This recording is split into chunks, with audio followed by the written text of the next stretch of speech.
This is the Jerusalem Post podcast travel edition. Coming up. Clothing that would have been worn by courtesans and staff members and warriors, and they come up here to the park for stunning views. At China, we always try our best to make the good connection with Israel to help each other. Brought to you from a cable car en route to the Great Wall of China. So sit back and enjoy the trip with David Harris and Mark Gordon. David, Mark, you're on a plane. are you on a ship? I am. Did we get the instructions wrong? You've gone one way and I've gone the other. Literally, I'm about to head east and you're about to head west. Where are you? Well, at the moment, I'm in a place called Civitavecchia, which I probably pronounced wrong as ever. And I am on a cruise ship heading towards Barcelona, Genoa, Marseille, Malta, Sicily, lots of places. How very lovely. How come you're not doing it with me? It is my silver wedding anniversary. Much as I love spending time with you, David, I love spending time with my wife more. If I remember rightly, your wedding anniversary was in March? It was, and we went to Moldova for March, but we thought we'd do something a little bit more special. Oh, very, very lovely. Well, congratulations to both you and your dear lady. Where are you off to? I am off to China. Now, if you remember a year ago, dear listener, Mark and I went to China together. This time, because Mark has more important things to do, I'm going on my own, or as we say in the UK, I'm on my Todd. I hope you'll be okay there. Yeah, I'll be fine. It's a fascinating trip. I'm going with an organisation called the CCECC, and its sub-organisation, which it's an engineering conglomerate that does a lot of work in Israel. For example, the Red Line of the light rail in Tel Aviv, they built the Carmel tunnels. But what they've done is they've decided to invite a group of Israelis over to China for something very special. Do you know what I love about China? My favourite thing? They love initials, because last time we went to China, we went with the CPA-FFC, the China's People's Association for Friendship with Foreign Countries. It's good fun with all these organisations. Maybe next year when we go to China, we can find one with slightly more initials. It'd be nice to go back to China again. Over the course of this and upcoming podcasts, will be telling you a lot more about the reason for my trip to China. I haven't prepared a quiz question. Have you prepared a quiz question about your trip? Yes. On my trip, I am going to Malta. What is the capital of Malta? And the answer will be at the end of this pod. Hopefully I'll speak to you at some point during your trip, but if not, have a great trip, David. Congratulations, Mazal Tov, to you and the missus. Have a wonderful, wonderful time. Goodbye. Ni hao. This is the Jerusalem Post podcast travel edition. Find us on Facebook, Instagram and Twitter at MarkDavidPod, or mail us at markdavidpod@gmail.com.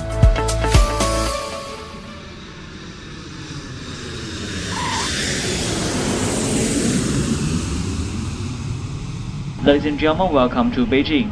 We will be arriving at to Beijing Capital International Airport. Now the local time is 5:27 in the morning in November 18th. And that is welcome to Beijing. As Mark and I were saying before the break, I'm here for a very particular reason.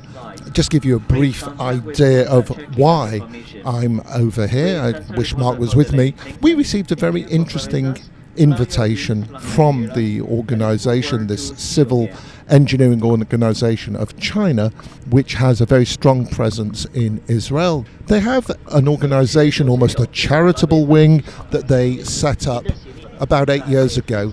And one of the things that cultural wing, charitable wing does is bring groups of journalists and so on to China. On this particular occasion, what they have done is they've invited 7 Israelis who are members of an organisation that we'll hear lots about over this and future podcasts.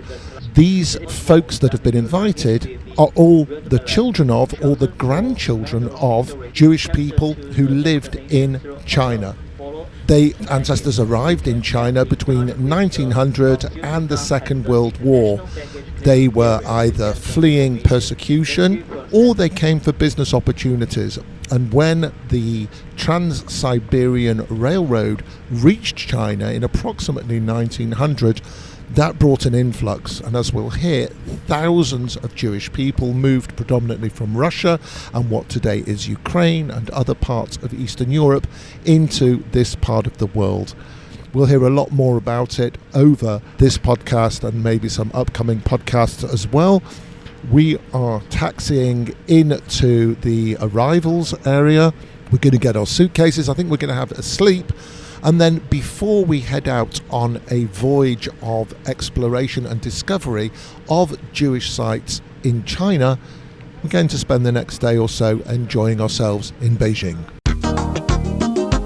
I'm surrounded by octopuses, mushrooms, stingrays, jellyfish, and I'm about to hit my balls into a snail. Just the experience of watching two robot arms making your cocktail for you. I've got this strapping thing on and a very small piece of metal that is going to hold my body on a rope. And we were fighting as snow shifters Against yetis. So we're both in very nice floral dresses. You're listening to the Jerusalem Post podcast travel edition with Mark Gordon and David Harris. A cable car en route to the Great Wall of China. As opposed to a year ago when Mark chickened out of climbing the Great Wall, I've also chickened out because the group that I'm with is going up on a cable car. If you can hear somebody speaking in Chinese, they're sitting to my right doing a live feed into whichever Chinese live feed website she's broadcasting to. She's actually showing them a map of the region that she's holding. It's almost like having a tour guide while you're sitting at home watching her channel. Anyway, it's incredibly steep. I'd guess that we're going up about half a mile on this cable car, and it's kind of incongruous because immediately beyond these bright orange little boxes that are taking 6 people up and down this hill is the magnificent Great Wall and at least one of the towers. When we get up to the top, I'll give you a bit of a description of what we can see from this very different place from where we were last year.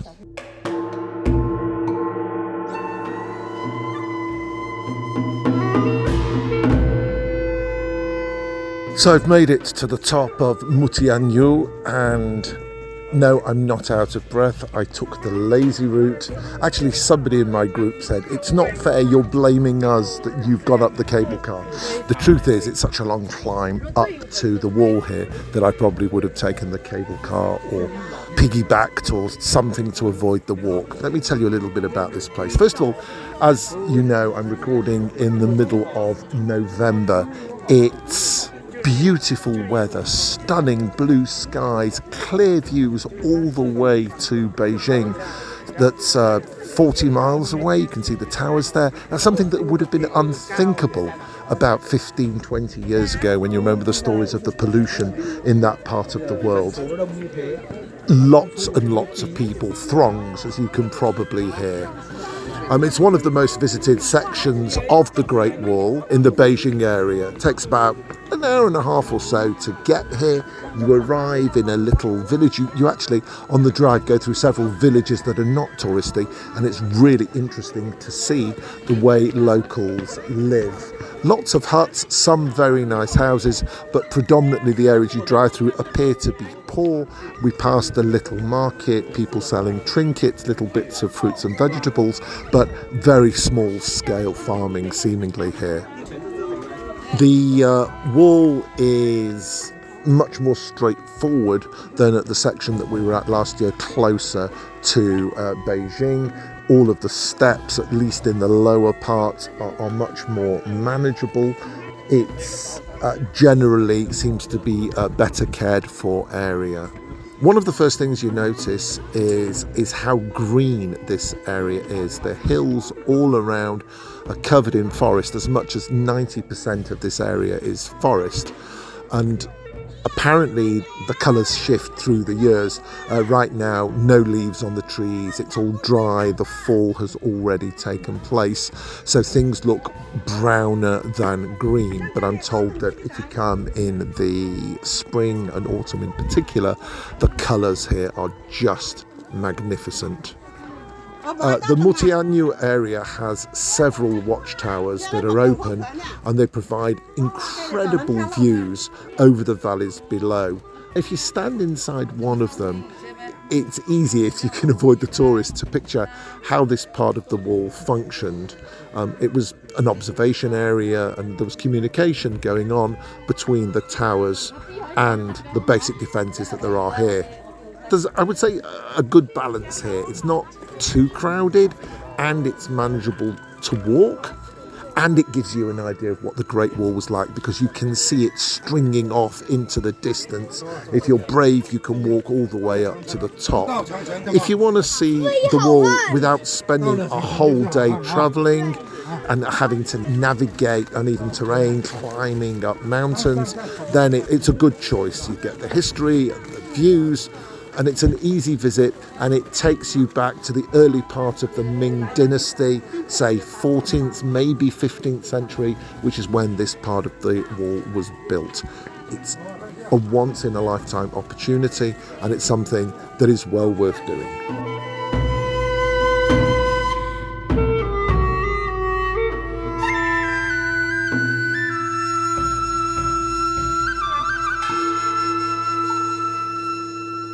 My name is George Guan. Now I'm the Vice President of China Civil Engineering Construction Corporation.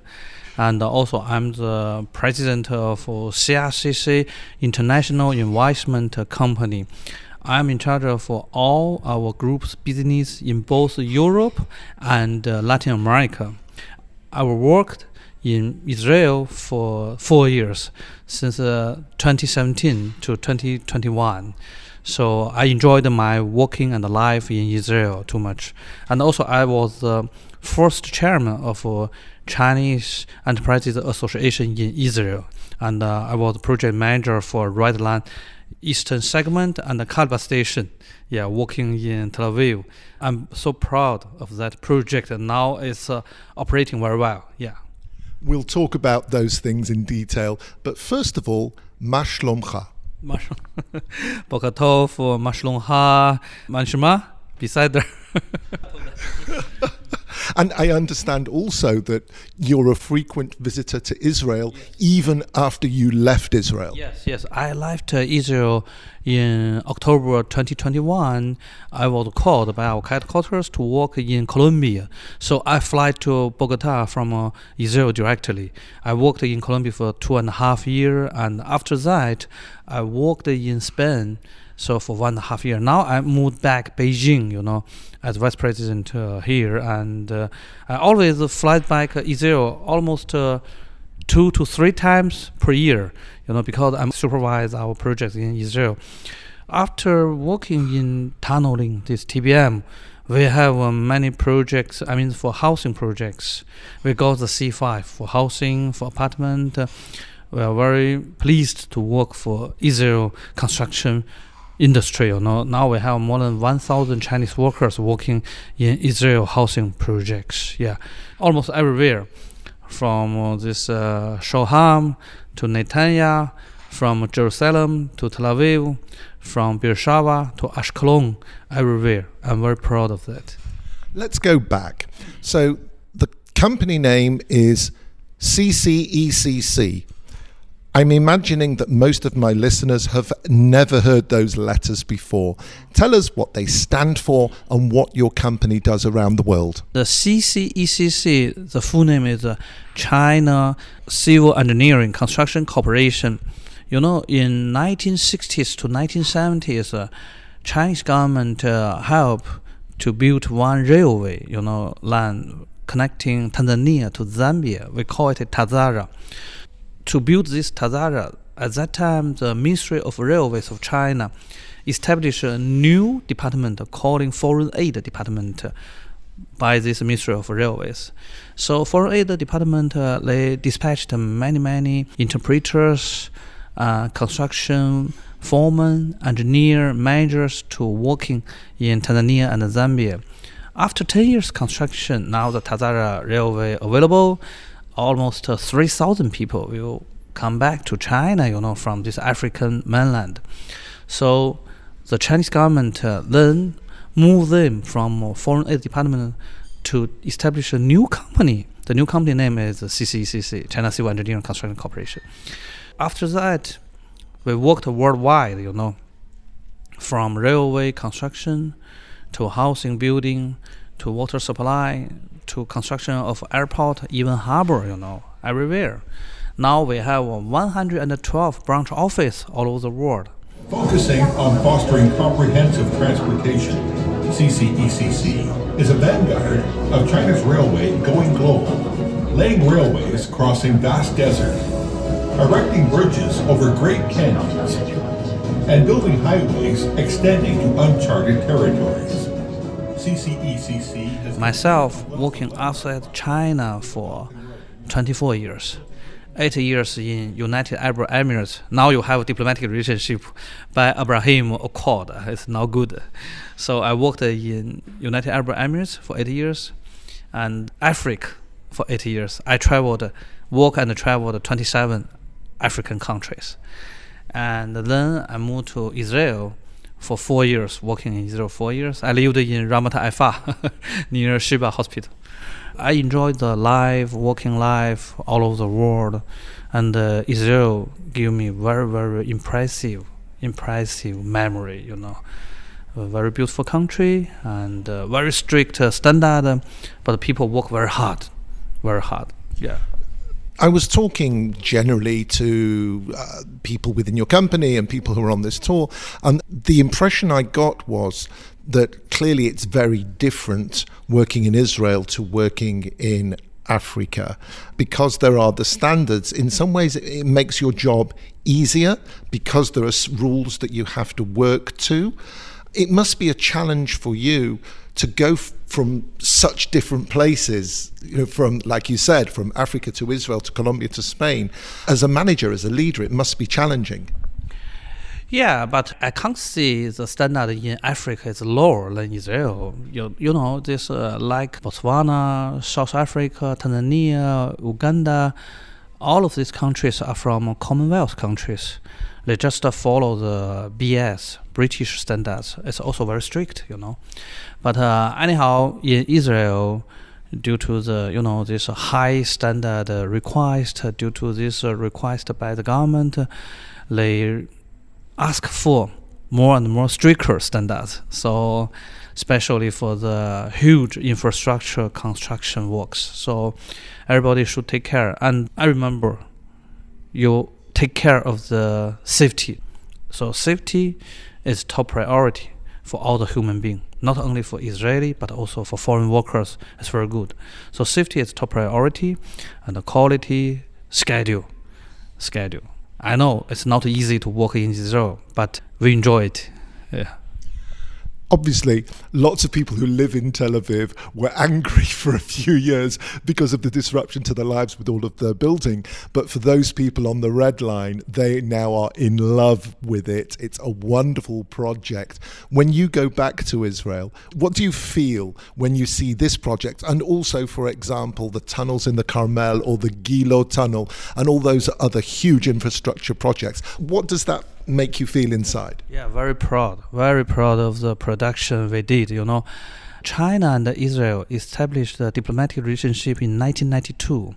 Just 1 year after, in 1993, this CCCC went into Israel market to work in Israel. We are the first Chinese company working in Israel until now, and also we are the chairman company of all the Chinese enterprises in the association in Israel.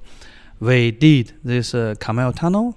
We worked as a partner of main contractor with Diasibus to build this Gilon tunnel, and also our joint venture. We did this Red Line in Tel Aviv for eastern segment and the Kaliba station. Now we are working for housings. When I fly back to Israel, I will go to the Red Line to buy the ticket to try the train. I'm very, very proud of this production we did, and we have to see the Israel government, NETA, especially for NETA, they did a very hard job, and it's good, amazing. Now I think more and more Israeli people will enjoy this better transportation conditions. Yeah. Every day, Nearly 40,000 CCECC staff of different nationalities with diverse cultures work together in every corner of the world. Through harmonious cooperation, knowledge and skill sharing, the cities become closer. The countries are more interconnected. China and the world are further integrated, no matter how time goes by. CCECC will always be committed to connecting the world, building global transport networks, achieving a better future. Let's get on to the reason that I'm here and this group of Israelis are here. Why is it that the CCECC and the Chinese enterprises in Israel decided to invite a group of 7 Jewish people to see their roots, to visit the graves of their grandparents? I suggest this to our association. I was the first chairman, and also I always keep contact with them, because this association is just an NGO, and even the secretary Jay, he did very well, free of charge, Anyhow, and I talked to Jay. It's better to invite these children from the old parents, old grandparents to visit back China, Harbin, and also there's a Jewish buildings, a synagogue in Tianjin, in Shanghai, to have a look, to keep the good link, good bridge between the people, In the World War II, our Chinese in Shanghai protected many Jews, and I think Israel, they remember this very well. So this is why for Israeli people and the Chinese people, they have a very good relationship, very good connections during these decades. So I think we should, transfer this message generation by generation to keep the good friendship between the two nations. I guess you've kind of answered my next question, but I'll ask it anyway. China is enormous. It's one of the great powers of the world. Israel is this teeny tiny little dot. If you have a small globe, you don't even see Israel on the map. Why? I mean, China as a country has such tremendous relationships all over the world with real industrial giant countries. Why Israel? It doesn't matter with big or small, We cannot treat country or nation by the size of the land, Although Israel, the land is small, but anyhow, everybody know Israel is a very, very important and very famous nation in the Middle East, We cannot ignore Israel when we talk about the Middle East.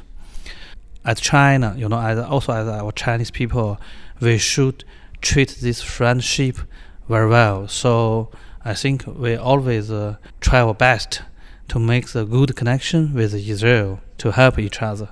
What about the future of CCECC in Israel? What can you tell us about plans? We were the first Chinese company working in Israel.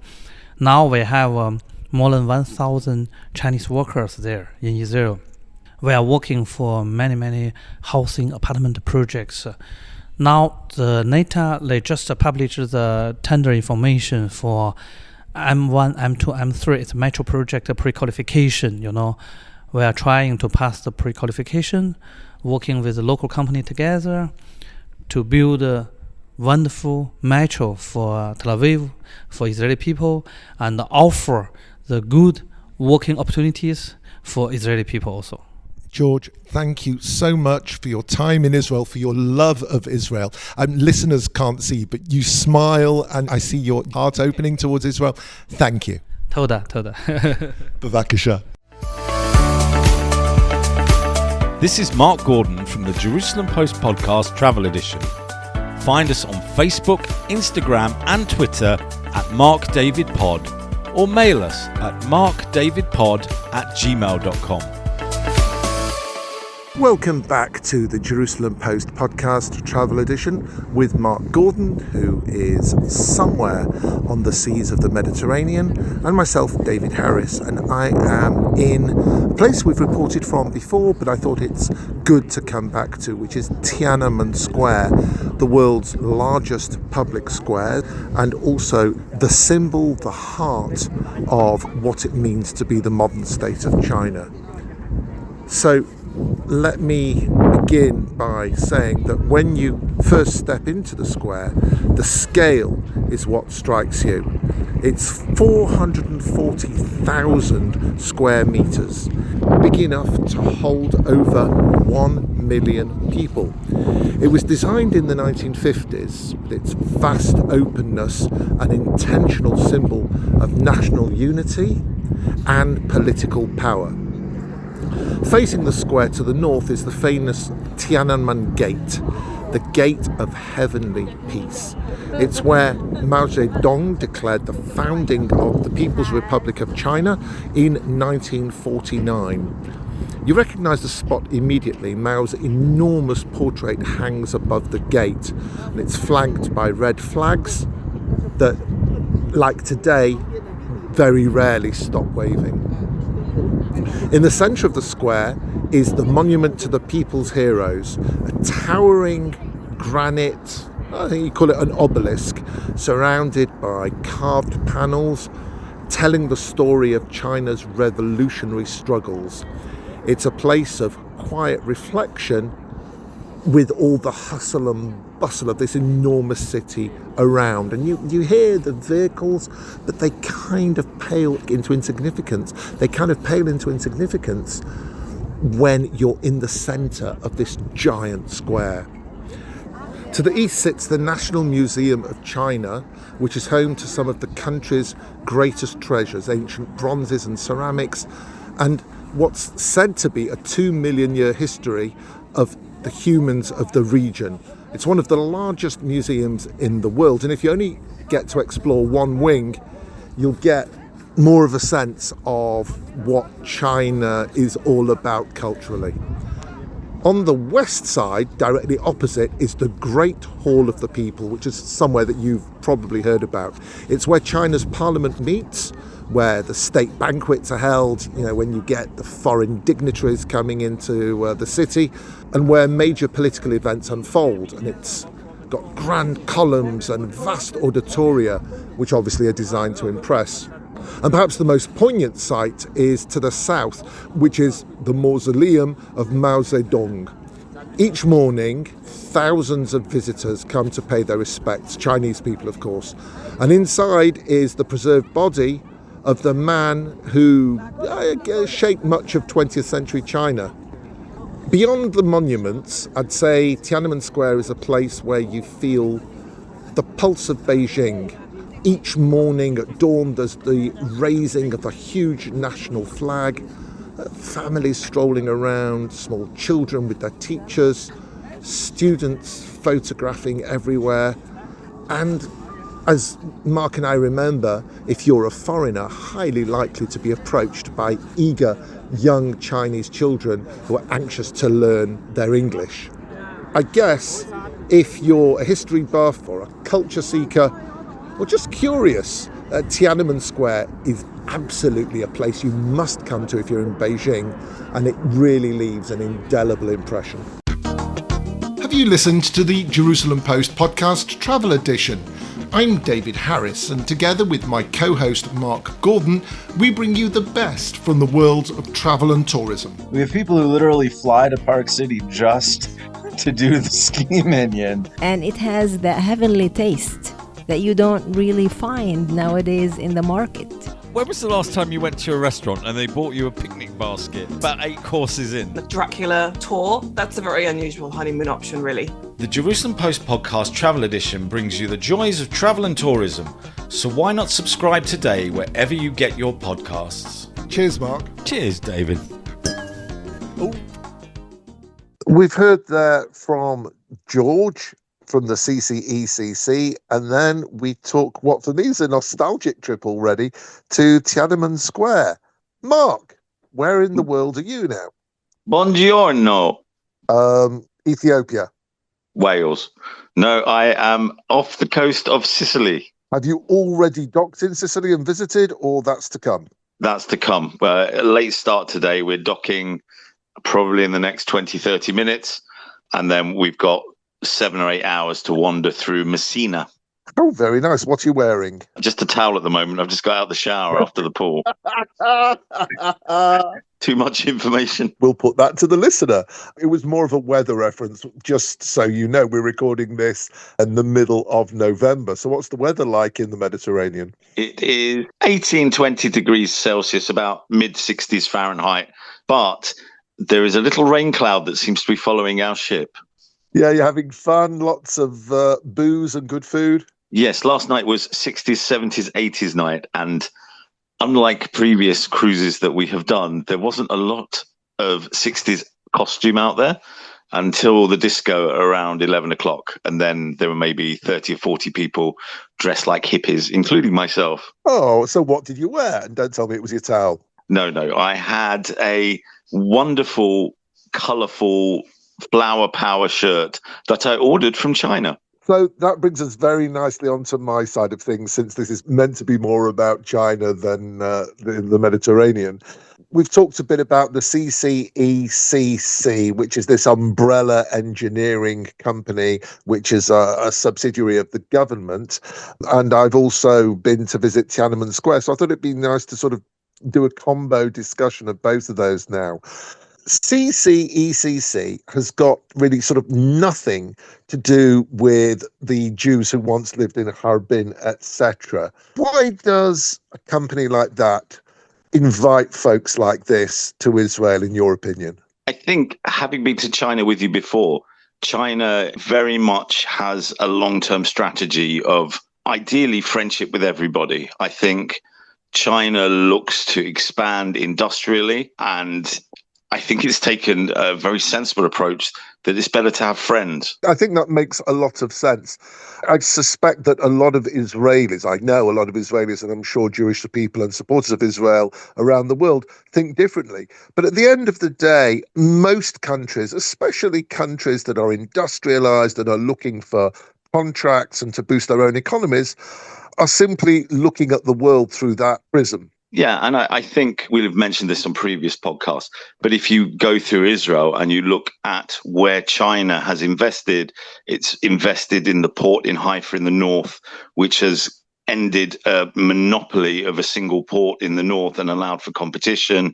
It's invested heavily in the transport infrastructure in Tel Aviv, and the really useful and wonderful light railway that now runs through Tel Aviv is a joint venture involving China. So this organization or company employs 50,000 people worldwide.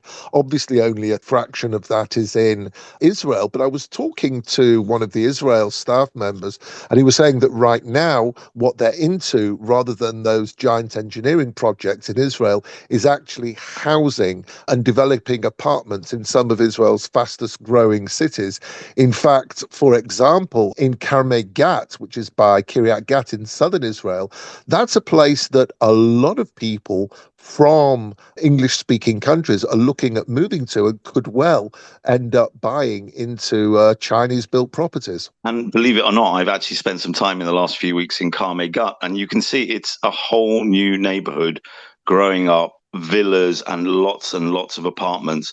And, you know, it's taken an old city like Kiryat Gat, and it's almost doubled it in size and modernized it. Let's move on to Tiananmen Square. So I was waxing lyrical a short while ago.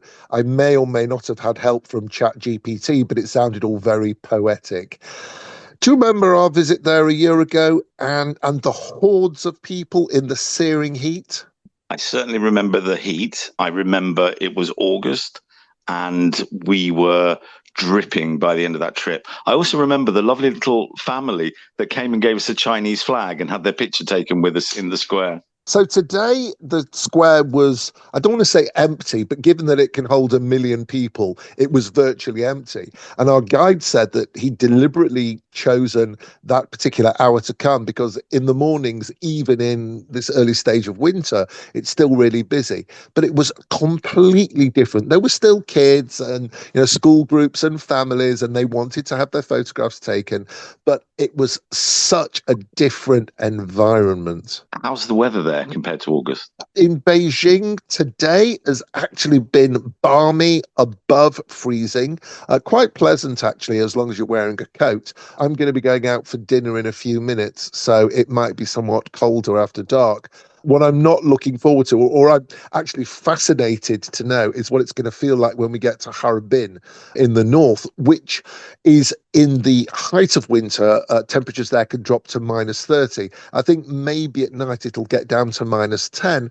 I've got a feeling it might feel a little bit like if you remember when we went to Kars in eastern Turkey in the winter. Yes, I remember how cold that was, and the sheets of ice on the street. Yeah, you went flying. Multiple times, especially when the dogs were running through the street and knocking people over for fun. Go back and listen to that particular podcast, but I'm assuming that there won't be the stray dogs on the streets of Harbin in the way that there were in Turkey.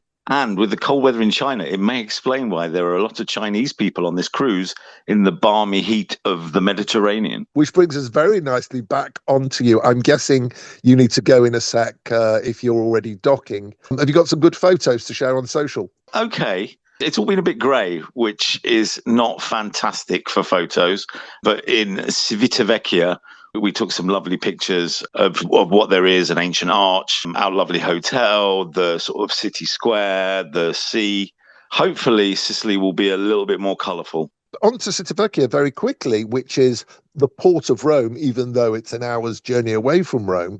Is it worth spending time there, even if you weren't going on a cruise? Or if you are going on a cruise, think about planning a day around that town? I think the plus of Civitavecchia is if you've got a morning start or you want to get on your ship early and you land at some point during the day, then go up there. You can drop all your cases, wander around. There was some lovely food there, but there's not a lot to see. Fair enough. So there's always Rome an hour away, but I can't even say it. Civitavecchia?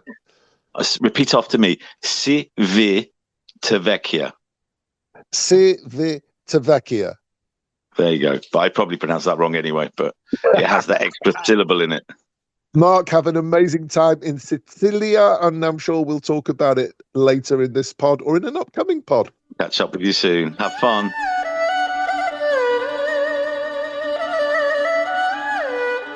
Beijing Fact File. Beijing has two main international airports, Capital Airport and the newer Daxing Airport, with the world's largest single terminal building. Flights from the US arrive in Capital Airport with Air China from New York, San Francisco and Los Angeles. United Airlines also flies from San Francisco. Air China also flies direct from London, Melbourne, Dubai, Frankfurt, Munich, Vancouver and many other major cities. You can fly to Beijing direct with Air France, Emirates, Etihad, KLM and Lufthansa. There are direct flights from Tel Aviv with Hainan Airlines a couple of times a week. From Daxing Airport, you can take the new airport subway from the airport station to Cao Chiao Station, south of the city centre. The journey takes around 20 minutes and costs about $5. You can also take the train to Beijing West Railway Station. This journey is also 20 minutes and costs $4. A taxi will take 80 minutes and cost around $30. From Capital Airport, you can take the Airport Express line from the airport station to Dongjimen Station in the city centre. The journey takes about 35 minutes and costs around $4. There are multiple airport bus lines available to surrounding towns and suburbs. We've stayed at the Beijing New World Hotel.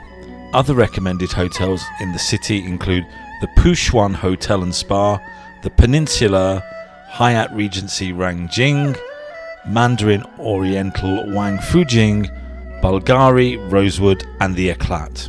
$1 will buy you 7.051 at the end of 2025. Beijing's climate is continental monsoon, with hot, humid summers and brief but cold, dry winters. Spring and autumn are the best time to be in Beijing, particularly in the months of April, May, September and October. Beijing's most famous dish is Peking duck, which is served with pancakes and plum sauce. Other classic dishes include jiayang mayan, noodles with soybean paste, hot pots, cooking your own food in boiling soup, donkey burgers, and xiambing, crepes with various fillings.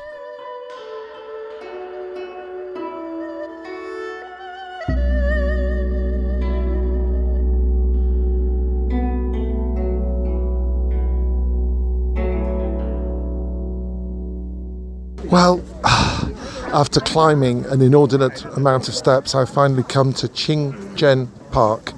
It's the ultimate place to be for a view of Beijing.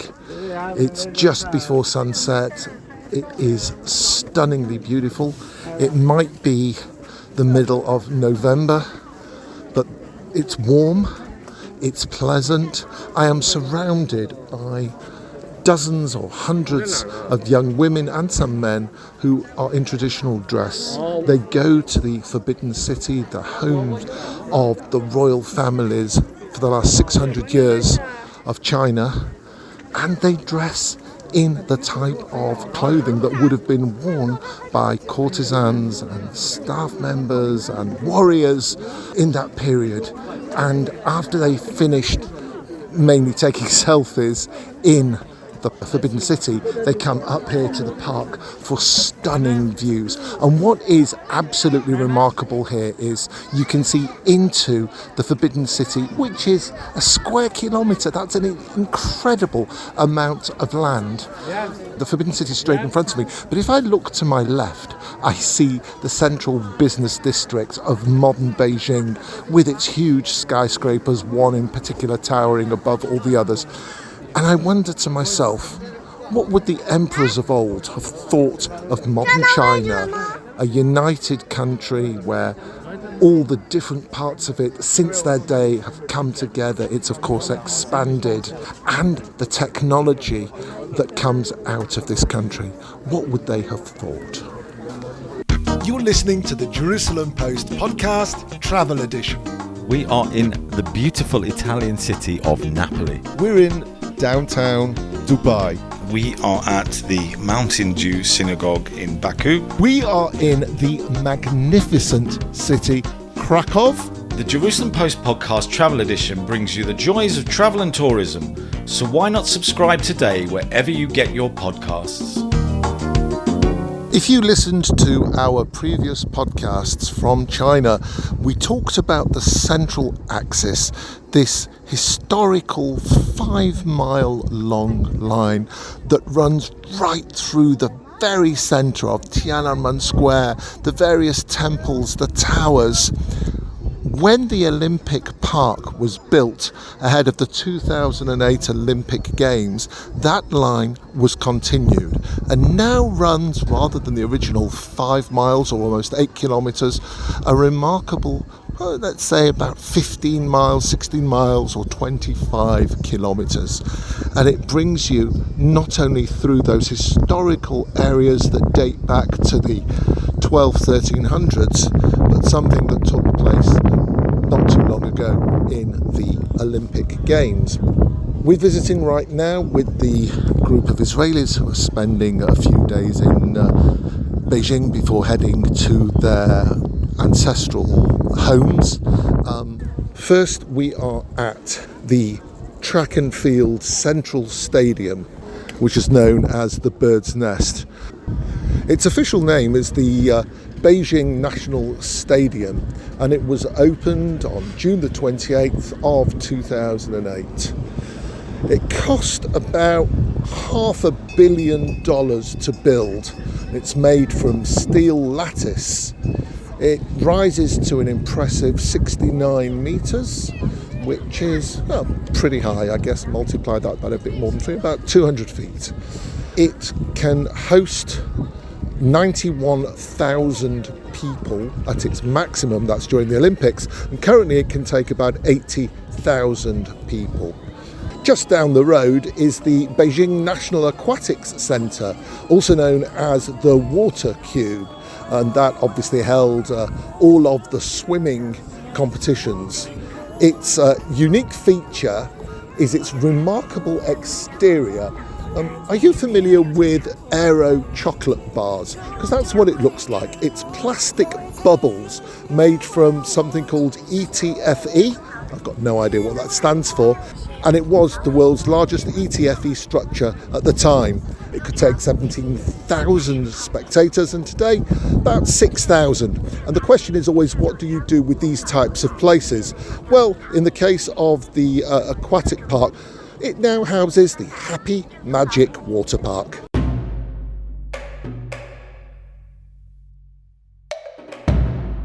Ahoy, Mark! Ahoy, David. How is China? It is lovely, heading towards the end of the Beijing leg of the trip. What's with you? Where are you? I think we're somewhere near Sardinia. We're out at sea for the day, but I can see us passing land, and I think the main piece of land that we go past is Sardinia. Do they serve sardines in Sardinia, or am I wrong? Is that a Portuguese thing? I don't know, but I'm not swimming over there to find out. It's definitely a Portuguese thing, but the word Sardinia must come from somewhere. Maybe that's a future quiz question. I think you and I might have actually... Did we ever sail between Sardinia and Corsica, between the two? Or am I dreaming that up? I've not done that with you. Maybe I read about it in a book. Yeah, there's a narrow strait between the two. So what have you been up to on board? Anything exciting? Yesterday was gala day, so we all had to dress up. So I had a bow tie on. All very nice. And the day before was white night, so I looked like I was a tennis player. Today is just relaxing and planning for the next stage, which is Barcelona. Oh, wow. Amazing. We've been to Barcelona a couple of times for the podcast. We have. So I'm a veteran now of Barcelona, but my lovely wife, this is her first time. Well, tell her to enjoy it. And if I heard rightly a minute ago, you're sipping tea? Yes, we're in a room called the Raj Polo Tea House, where you can sit and have a selection of fine Indian, Sri Lankan teas and just listen to relaxing, quiet piano music. It's beautiful. I am surrounded, as we speak, by jasmine tea, black tea, green tea, white tea, you name it tea, and every possible tea accessory. I'm in one of those very large buildings that sells everything, and you have to bargain. Oh, fantastic. Can you bring me back some more electronics, please? You know what? I just bought a present for my son, which I'm actually going to tell you what it is, because he'll have got the present before we dish it out, and I'll tell you how things work here. I came across an electronics store, and there was a guy playing on a little drum kit. It's almost like a mouse pad, and you play the drums, and you can take it with you wherever you go. And the woman was asking for 600 of the local currency yuan for one. And I came over and said, how much is that? And this man from Colombia said, why don't we go in together and buy two and see what we can do? And we got them down to 200 for one. So if you do come to these types of places in China, even though they look like regular shops and there are regular prices on the goods, negotiate and negotiate hard. If you see a really good starter camera, I want to try and start taking pictures, because you take all the beautiful pictures. You wait till you see the photos I've taken on this trip, although some of them are already on our social media at Mark David Pod. Awesome. So how's Beijing been the last day there? As listeners have heard and you haven't, the Great Wall today was amazing. The bird's nest, the water cube, fascinating, really easy day. But this is just the start, the tip of the, if it's not iceberg, it must be a Goldberg. But it's the start of the journey for us. And we're going to finish the podcast here before we actually head out. Tomorrow morning, first thing, we're heading to Tianjin and the start of this journey for the people that I'm traveling with into their past, and I will be bringing you interviews with them and visits to synagogues, cemeteries as we head around China. I am very jealous. I'm sorry. What order should we do things? Should we do quiz questions? Should we do the thank yous? Which way do you want to go? Let's do the thank yous, because then you can do that and I'll do the quiz question. So thank you to the CCECC and the team back in Israel, some of whom accompanied us. That's the boss currently, Eric, there's Jay and Eyal, who came in from Israel, and of course there's George that you heard from, the wonderful former head of the office in Israel, who is now doing amazing things all across the world, and their sub-organization, which, if I remember the name rightly, is the Chinese Enterprises Association in Israel. So thanks to all of them. Thanks to Leo, our great guide. You haven't heard from him because he only speaks Chinese, but we established an amazing bond together. So thank you to all of them for hosting us here. And of course, to all of my friends on this trip, the organization or the Association of the Former Residents of China. Fantastic. Quiz time. I think if my memory serves me right, 3 days ago we said, what is the capital of Malta? Nothing to do with China. It was my quick quiz question as I was on the cruise ship. I know the answer. Do tell. A lot of Valletta. It was, in fact, Valletta, which I managed to see yesterday. Really interesting city. The centre of Valletta is beautiful. I'm assuming you didn't get out to some of the fortresses from the Crusader times during your stay. No, we went to the parks and then went down the main commerce area, went for the 12 o'clock gun battery where they fire cannons. Thankfully, our ship wasn't hit. Really, really nice place. And if you happen to be listening from the Malta Tourism Organisation, then we'd love to come and tell your story, which is a remarkable story of a place that has found its own identity after millennia of being invaded by various peoples. But anyway, that's a future dream. Hello, Janet, our contact at the Malta Tourism Centre. Ah, there you go. Hello, Janet. I'm going to say my quick farewell. I'll let you say farewell, and then I'll try to say goodbye in Chinese. So thanks, everybody, for listening, and goodbye from me. And goodbye from me. See you soon. Ni zhou hao. Wow, your Chinese is coming along. Thank you very much indeed. Bye-bye. Bye-bye.